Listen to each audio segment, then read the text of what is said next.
There we go. All That's right. better. That's That's I more approve. official. I feel so official. Yeah, you I'm are. so excited. Part of it. Yay. Blair Hecker's here, the communications manager with the city, and Byron Roberts, the solid waste superintendent. Thanks, guys, for coming to join Thanks us. for having thanks for having us. On a Wednesday. For sure. Always glad to be here. Before we get into, I know we want to talk about solid waste and things like that. And also, we were talking about how important, how amazing the work that they do in Mardi Gras about getting rid of trash. And maybe we can get your take on that, Byron. But Blair, tell us maybe what's going on, any news or updates, city things that we want to share. Lots is happening. Just a few general updates. First, we were just talking before the show started. We are continuing to have a wild weather ride, start of 2025. So our most recent weather event was our Kentucky River flooding, and that did impact several areas of town. I just want to give a huge shout out to all of our public works staff, emergency management staff, parks and recreation staff. Riverview Park is open to the public, so they are working on cleaning mud and getting it all settled back. So if you are going through there, it's open. Just proceed with caution. But huge thank you to all of our staff for keeping up with all those areas. Okay. We are working our way out of winter. I am manifesting that every chance I get. And with that means that we are about to start our event season. And, we love events here in the city of Frankfort. And so we actually have revamped our event permitting process a little bit. And so we are working on setting our event calendar right now. If you are interested in hosting an event in the city of Frankfort, you can go to our website. We have a page dedicated to special events and check out the permit process there. Also, go to the city's website and you can subscribe to notifications for our special events calendar. So once we set all of that, you'll be able to get updates there. So if somebody wanted to make Mardi Gras thing at Frankfurt and wanted to set up a parade and a crew and let us know. I will tell you that we do about an average of 50 events between April and November. So dates are slim pickings there, but we've got a good lineup. This might be early enough, but Mardi Gras, it's early enough. You can get it kind of be the kickoff to the event season. Let's do it. I would love to see a Frankfurt take on that. Why can't you just? That's what I honestly had that thought, not specifically in Frankfurt, but I was like, why don't more? Yeah, it's just a fun thing to do. Fun. Yeah, and it's it takes effort obviously to put it on. Yeah, I think nobody wants to get called trying to be New Orleans. No, that's right. It's so specific to that town. I guess. That's fair. Okay, but a king cake competition maybe. I'd love. I'm here for it. I'll try that. I'll be a good judge. Okay, great. I think if the New Orleans might try to start having Kentucky Derby Day or something. If you don't want them. Like a trade, perhaps. All right. An event I'm trade. good with that. Yeah. We could see. Okay. We can work that out. All right. Sorry. So what else? Great. If you are interested in learning more about the Frankfort Police Department, the police department is currently accepting applications for our annual Citizens Police Academy. I'm actually taking that this year. Nice. So if you want to join me every Wednesday, March 12th through the middle of May, learn more about our police department, then you can email. There's a link for that on our website and on the Frankfort 911 and Police Department Facebook page too. Okay. So what does that look like? What are you learning?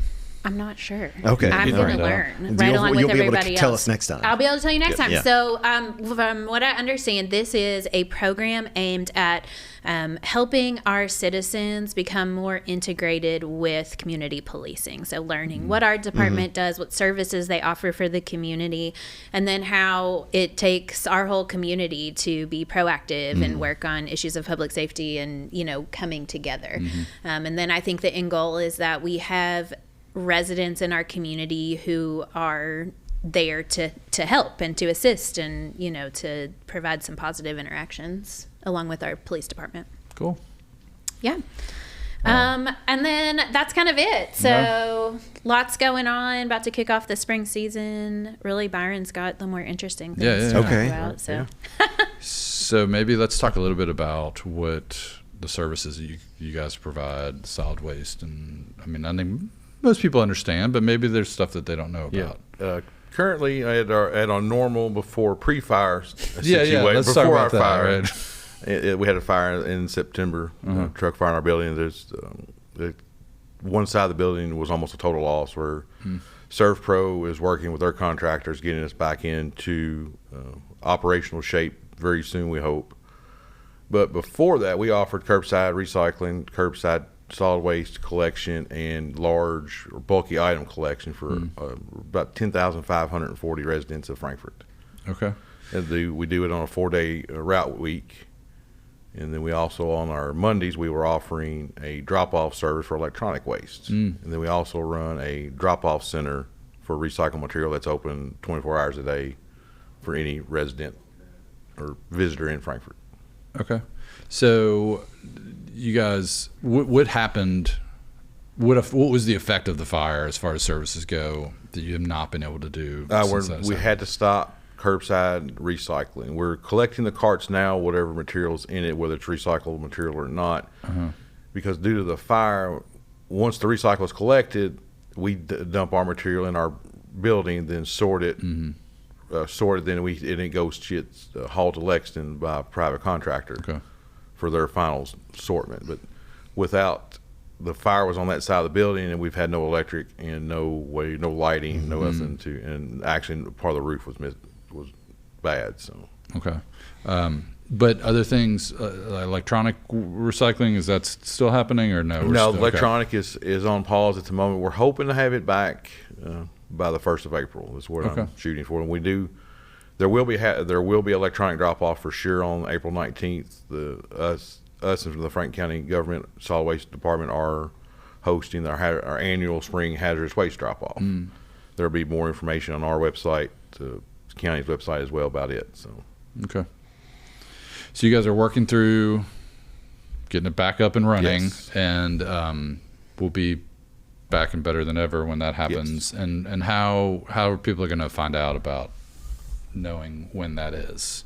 We will for surely we will have it announced on our Facebook page, our city website, and also our Frank Waste app. We'll do a service alert announcement on it, and then we will also be mailing out for all the residents in Frankfort a mailer with all the information on it and reminders about the correct items that are recyclable curbside. Okay, just kind of remind everybody. Yes. Yeah. And so I just, want to say to Byron's team's credit and to the community, this was obviously a significant catastrophe for our recycling center. We have a very strong recycling program here in the city of Frankfort. And we actually got very lucky that some of our security cameras caught this fire, and our emergency response crews in the city of Frankfort were able to react very quickly and mitigate what could have been a much bigger The fire issue. department did an outstanding job of getting to the source of it to get it knocked down quickly. And then our sanitation, our solid waste crews have been working so hard to be able to continue to provide services at a level that our facilities can sustain while we're working on this.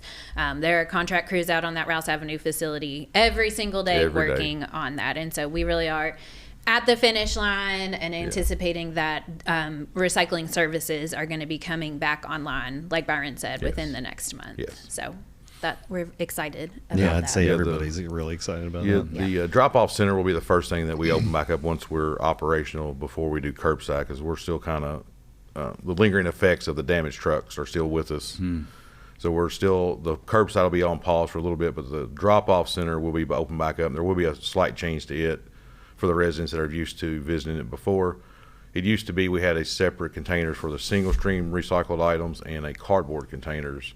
But now everything will be all single stream, all commingled together now, cardboard and all the bigger boxes will need to be broken down for the people that are used to just the small. There'll be 4 small boxes out there now. Okay, and that location's going to be where? 309 Rouse Avenue. Okay. Yep. It'll still be open 24 hours a day, 7 days a week. And you guys will do all the notifications once that comes We'll back do online. We'll post it out on our Facebook. City Solid Waste, Public Works Facebook is merging into General City Government Facebook.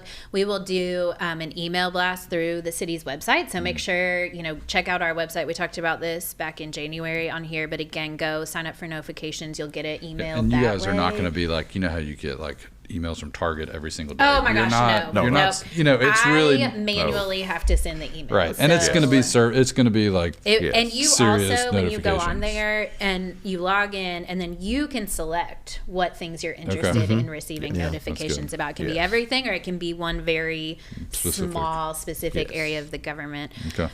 The Frank Waste app is amazing. So if you don't have Yes. that, this is a joint community offering with city and county solid waste.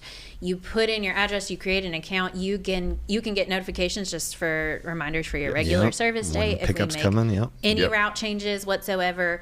And so if you don't have that, go ahead and download that. It'll help you in your everyday life, and Oh, then yeah. especially it'll be a great way to receive this information. There's a great search function on there if you're unsure of an item, Just, whether it's it's great trash. to settle arguments. If you have Yes. arguments in your house Or- about yeah. this is recyclable, no, it's not. Yes. Well, you know what? Here, Sounds like you're speaking from And you- experience. Yes. If you sign up for alerts on there, we don't blow you up with alerts because either me or my director were the ones that have to go and manually do it. We only send out a service alert when we have to. Sure. If there's a delay, which I know this past winter has been a few service alerts sent Yeah. out thanks to the Yep. snow. But Yeah, I think that's clutch right there. Is if we have a snow and pickup gets pushed back a day or something like that, and you're like, when should it go out, and just help you to remember too, because if Oh, it's yeah. not your regular day, Yeah. Yep. maybe it gets pushed back 2 days. I've got it, and I like my notifications. Help me out quite a bit. When do you take the trash out, Scott? When do I take it out? The night before? So, because I mean, if you don't, like, it's coming at like they show up at like, I want to say like 4 or 5 in the morning, okay. like 5 in the morning, I guess, something like that. And This is the worst feeling ever when you hear the truck. and the you're worst, because And it's your trash is Yeah. not out. yeah. Occasionally, there's been a couple times when I've been able to, like, I'm doing it, I'm getting up and I'm running because I hear it. I don't know where the truck is, but I know it's out there somewhere. And I did manage to, even though they'd come down our street, he hadn't come back up the other side, so you I took gotta mine have and put it that. over on the other side of the street. Oh, and still got, man, yeah. good job. But yeah, that's the worst feeling. Yeah. I love it. Anything else you guys want to be sure to hit on? Yeah, I mean, real quick. So last year we started, myself and then our public works department launched a community education program that we're calling ARC. It is the Frankfurt Ambassadors for Resource Conservation. And this is a month-long public education program. You have 3 class sessions, so they are focused on recycling and waste reduction, water quality, water conservation, litter, and then compost and zero waste. We do a field trip to our local landfill. All of those 3 sessions are taught by like experts in the field here, teaching you about just general practices as well as what we specifically do in the community. And then at the end, you volunteer with us and help implement Reforest Frankfurt as a zero waste event because you've learned all those skills. It's a free program. It is open to anyone 18 and over. You do not have to be a resident of Frankfurt if you just have any interest in Frankfurt at all. But really our goal is to, number one, spread more of the education in our community information about how things work, because the more people we have who have that knowledge, the better these systems work. But then also because it takes all of us to help make these things function. And the more people we can have who can help volunteer and, do some of these things that we want to get off the ground, the better. We had 11 participants last year who we can still call on, in volunteer situations. We're going to cap our class at 15 just because of space for this year. There is the graphic you just saw. If you go find that on the City of Frankfurt's Facebook page, there's a link to fill out an application, and we're accepting applications until next Wednesday. So a week from today. That class starts Wednesday the 12th. Yep. Okay. Awesome. Yeah. Well, I hope you have a great turnout and you fill up your class. I know, we're excited. Do you all have any favorite Mardi Gras foods that you know of? Question of the day. I'm with you on the king cake. Yeah, My- the king cake is kind of Yeah, I mean, it's Pretty and it's easy choice. multi-purpose too. Breakfast, no problem. Yeah. Oh, Lunch, yeah. dinner, dessert. Yeah. It feels snack. It's really you can do it at any time. All of it. Yeah, you brought it in the morning, and I had to hold myself off for 3 or 4 hours because I'm not supposed to eat anything before noon, and it's like, and it was just over there, and I was like, Call it. It's like a siren song. Thanks guys for coming in. Thank you And so thank you for much. having us. We Giving really us We the scoop. appreciate it. We'll be back next month. All right. As always, if you have any questions, anything you want to see next month, just hit me up. Yeah. Send it to the text machine. We'll forward it to Blair, or just hit Blair up, and yeah, she'll give you your answers.